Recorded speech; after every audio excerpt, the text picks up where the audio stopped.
The Galactic Council chamber was designed to intimidate. That was the first thing Admiral Elias Rourke noticed, the moment he stepped onto the polished obsidian floor of the Axiom Spire. Everything about the place leaned inward, tiered seating rising like a stone funnel, banners of extinct empires hanging motionless in recycled air, a ceiling so high it swallowed sound. Immediately. The architecture didn't invite discussion. It imposed judgment. Rourke adjusted the cuff of his uniform and walked to the human delegation platform without haste. No escort. No guard. That, too, was deliberate. The council liked its guests exposed. Across the chamber, Councillor Valethrex observed him with a faint, translucent curl of a smile. The arbiter species had evolved without facial muscles capable of warmth. What passed for a smile was closer to a predator's assessment. The session bell chimed once. "Let the final peace convocation begin," Valethrex announced, his voice resonating through layered translators. "Today, we conclude negotiations with the Terran Directorate." Rourke took his seat. He did not look up. His datapad activated silently, displaying the same document he'd read 12 times already. Not because he needed to reread it, but because he wanted to remember exactly how carefully the Council thought it had hidden the blade. Valethrex gestured, and a projection ignited above the chamber floor. Lines of glowing text scrolled in multiple scripts. "Under this accord," the Arbiter continued, "humanity will retain sovereignty over its recognized systems, contingent upon compliance with Council oversight protocols." Compliance. The word appeared 6 times in the first paragraph. Rourke noted it without expression. "Fleet tonnage restrictions will ensure regional stability," Valethrex said. "Automated inspection of Terran military infrastructure will prevent misunderstandings. Artificial intelligence development will be licensed. Expansion beyond assigned corridors will require unanimous Council consent." Around the chamber, delegates murmured approval. Ancient species, long-settled powers, empires that had stopped innovating centuries ago and now confused age with wisdom. A junior human attaché leaned slightly toward Rourke. "They're not even pretending anymore," she whispered. Rourke didn't answer. Valethrex paused, letting the silence stretch. "These terms are generous," he said. "Given humanity's history." The word carried weight. History meant the border war, the first contact incident. The 5 systems burned when negotiations failed the first time. "Do you contest the language?" the Arbiter asked. Rourke looked up then. Slowly. Not defiant. Just attentive. "No," he said. A ripple of surprise moved through the chamber. Valethrex's crest flickered. "Then you accept the framework?" "No," Rourke replied calmly. The translators hesitated, recalibrated, and repeated it. The Arbiter's smile thinned. "Clarify." Rourke folded his hands on the table. "You've already prepared enforcement measures. Sanction schedules. Fleet movements. Trade rerouting. This agreement was never a negotiation." Valethrex inclined his head. "Preparedness is not hostility." "It is," Rourke said, "when it precedes consent." A low hum passed through the chamber. The Council did not appreciate being seen. "You are in no position to dictate process," Valethrex said. "Humanity's access to interstellar commerce, shared infrastructure, and hyperspace corridors exists by Council allowance." Rourke nodded once, as if acknowledging a weather report. "That allowance," he said, "expires today." The silence this time was heavier. Valethrex rose from his dais. "You misunderstand your leverage." Rourke stood as well. He didn't raise his voice. He didn't project authority. He simply stated a fact. Humanity is withdrawing from all peace talks, effective immediately. The chamber erupted. Delegates spoke over one another. Translators overlapped. Some laughed. Others hissed in disbelief. Valethrex raised a limb, and the noise died. "You mistake impatience for strength," the Arbiter said. "Withdrawal will be interpreted as non-compliance. Consequences will follow." Rourke turned off his datapad. "This was not an ultimatum," he said. "It was a courtesy." He stepped back from the table. Valethrex's voice sharpened. "You will return to this chamber." Rourke paused at the edge of the platform. He looked back, not at Veilthrex, but at the chamber itself. At the banners. At the empty seats reserved for species that no longer existed. "No," he said. "We won't." He left. The doors sealed behind the human delegation with a sound like stone grinding against stone. For several seconds, no one spoke. Then Veilthrex exhaled slowly. "Initiate Phase 1 sanctions," he ordered. "Suspend Terran trade access. Begin fleet containment." A counselor from a minor power hesitated. "They didn't threaten us." "They don't need to," Veilthrex replied. "They are emotional. This is posturing." Yet even as he spoke, alerts began to flicker across the chamber's peripheral displays. Shipping lanes recalculating. Human-operated relays switching to autonomous mode. Licensing frameworks returning null responses. Veilthrex frowned.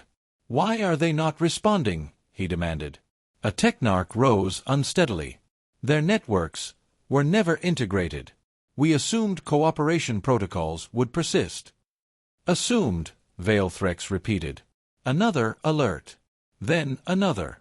A counselor whispered, "Our refueling depots in the outer arm, human contractors maintain them." Veilthrex's crest dimmed slightly. "Send a communique," he snapped. "Immediate compliance reminder." The message returned unopened. For the first time in centuries, the Galactic Council faced silence. Not defiance. Not war. Absence. And somewhere beyond the Axiom Spire, humanity was already gone, taking its patience with it. The sanctions were announced with ceremony, because the Council had always confused gravity with volume.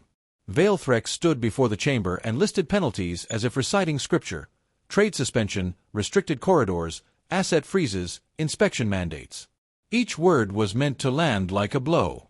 Across Council space, the effect was immediate. Human vessels did not protest. They did not maneuver aggressively or broadcast defiance. They simply altered course. Cargo convoys that once threaded Council-controlled lanes diverted into routes no one had charted publicly. Automated notices returned polite acknowledgments, then nothing. Within hours, the first disruptions surfaced. A carrier group near the Kepri Gate reported refueling delays. Not sabotage. Not attack. Just an empty depot, lights on, systems active, personnel gone. The logistics officer filed a malfunction report until a second depot showed the same condition. Veilthrex convened an emergency session. "They are attempting to inconvenience us," a senior counselor said dismissively. A symbolic protest. Veilthrex did not respond immediately. He was studying the live feed scrolling across his console. Network latency. Cargo insurance voids. Shipping insurers suspending coverage on routes that no longer had guaranteed maintenance. "These are cascading failures," a technarch said carefully. "Human contractors maintained 42% of our outer arm infrastructure." "Replace them," Veilthrex said. "With whom?" the technarch asked. Silence answered. The Council had never required redundancy. For centuries, it had relied on longevity and precedent. Humans had relied on contingency. By the third day, the problem had a name. Bottlenecks. Merchant guilds began petitioning. Energy syndicates delayed deliveries. Minor systems found themselves rationing power because transit schedules no longer aligned. None of it was catastrophic. That was the problem. Catastrophe demanded response. This was erosion. A message arrived from the Aurelian Compact, one of the Council's quieter allies. "We are suspending joint patrols until stability returns." Veilthrex read it twice. "They are exploiting uncertainty." "They are avoiding risk," a counselor corrected. "That is different." Another alert interrupted them. 3 neutral systems had reclassified their ports. Council fleets were no longer priority traffic. Human registry codes were. Veilthrex's crest flared. "That violates treaty alignment." "They are not Council members," the technarch said. "They are choosing efficiency." The phrase lingered uncomfortably. On the 6th day, the Council enacted secondary sanctions. Data access restrictions. Financial throttling. Theoretically decisive measures. Human markets vanished from shared ledgers without resistance. Accounts closed cleanly. Liabilities settled. Credit chains snapped in places the council had never mapped because it had never needed to. A junior analyst spoke up, voice unsteady. Their economy isn't centralized. Veilthrex turned slowly. Explain. They don't have a core exchange. They have nodes. Thousands of them. Semi-autonomous. Self-balancing. We froze what we could see. And the rest? The analyst swallowed. The rest doesn't require permission. For the first time, Veilthrex felt something tighten behind his eyes. Not fear. Recognition. He ordered fleet repositioning. Containment, not engagement. Council doctrine dictated presence solved most problems. It did not solve this one. Human fleets did not mass. They did not sortie.